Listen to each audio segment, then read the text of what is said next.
What if I told you we can actually hear the sound of two neutron stars colliding in space?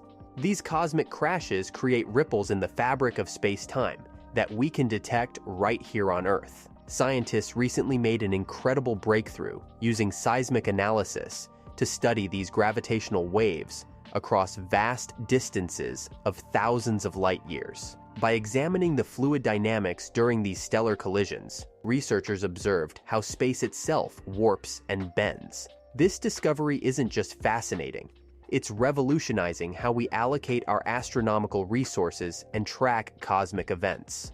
The data revealed that neutron star mergers create unique patterns in spacetime, similar to ripples in a cosmic pond, but at an unimaginable scale. These patterns help us predict where and when these cosmic events might occur, making our space observations more efficient and precise. Ever wondered what other cosmic songs we might discover in the symphony of space?